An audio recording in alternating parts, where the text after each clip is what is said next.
நீ என்ன எந்த மாதிரி வாழ்க்கையை வாழ்ந்துகலாம், எங்கள் 2 பேரும் தனியே விட்டுறோம். மனைவி ஸ்டடியாக இருந்தால் நிச்சயமாக ஒரு கணவன் அதுல மிகவும் நாட்டமுள்ளவனாக இருப்பான். ஆனால் கவலையான விஷயம் என்ன தெரியுமா, எதற்காக வேண்டி இந்த மனைவிக்காக வேண்டி என்று வாழ்கிறாரோ, இஸ்லாம் அனுமதித்த 2ஆம் திருமணம் என்கின்ற ஒன்றை முடிக்காமல் இந்த மனைவியுடைய கண்ணீரை பயந்து எவனெல்லாம் வாழ்ந்து கொண்டிருக்கிறாங்களோ அவங்களுக்கு தான் அதிகமா இந்த கதை. யாருக்கு இந்த கதை? மனைவி என் மனைவி கண்ணீர் வடிக்க கூடாது, என் மனைவியோட வாழ்க்கை அதுக்காக நான் உழைக்கணும், அதுக்காக வேண்டி கொடுக்கணும், அதுக்காக வேண்டி வாழணும் என்று சொன்னவன் என்றைக்கு உடைய சம்பாத்தியம் கட்டாதோ அன்றைக்கு வீட்டுல வாசல்ல ஒரு சேரை போட்டு உட்கார வச்சா, உங்களுக்கு தான் மகன் சம்பாதிச்சு தானே, வாயை மூடிட்டு இருக்க வேண்டியதானேன்றாங்க.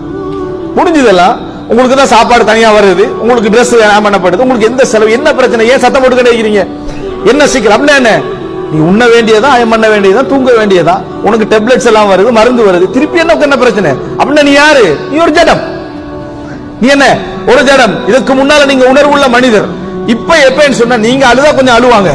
இந்த நிலைமை நிறைய முதியவர்களுக்கு உண்டு. இந்த நிலைமை அவர்கள் நிறைய நாடுவதை தெரியுமா, பள்ளி வாயில யாரையாவது பேசக்கூடிய இடத்தை, ஏன் மனைவி பேசுறதுக்கு இல்லை, பிள்ளைகள் பேசுவதற்கு இல்லை, குடும்பம் இல்லை, உறவு இல்லை, பேசுறதுக்கு அவருடைய ஏஜில உள்ளவர்கள் கிடைத்தால் பேசுவார், அங்கதான் போவார். இது பெரிய பிரச்சனை சகோதரர்களே. இதனால் என்ன நடக்குன்னு சொன்னால் அந்த தந்தையும் அந்த தாயும் பேசிக்கொள்ள முடியாது, சண்டை, எப்ப பார்த்தாலும் சண்டை என்கின்ற நிலை பார்க்கிறோம். ஆனா இந்த கணவன் எதுக்காக வாழ்ந்தா, தண்ட பிள்ளை, தன் மனைவி, தன் குடும்பம், தண்ட வாழ்க்கை, இந்த நல்லா வாழ வேண்டும் என்பதற்காக தன் டோட்டல் வாழ்க்கையை இழந்தவனுடைய கடைசி நாள் கதி இது. கடைசி நாள் கதி. எதுவரைக்கும் இன்கமுக்கான இன்னொரு ரூட் அமைஞ்சிரும். மூத்த மகன் சம்பாதிக்கிறான், 2வது மகன் சம்பாதிக்கிறான், மருமகன் வேற தாரா, அதுக்கப்புறம் இந்த ஆள் என்னத்துக்கு, இந்த ஆளால எந்த யூஸும் இல்லை அப்படி என்று சொல்வதில்லை, பிராக்டிக்கலா தான் காட்டுது.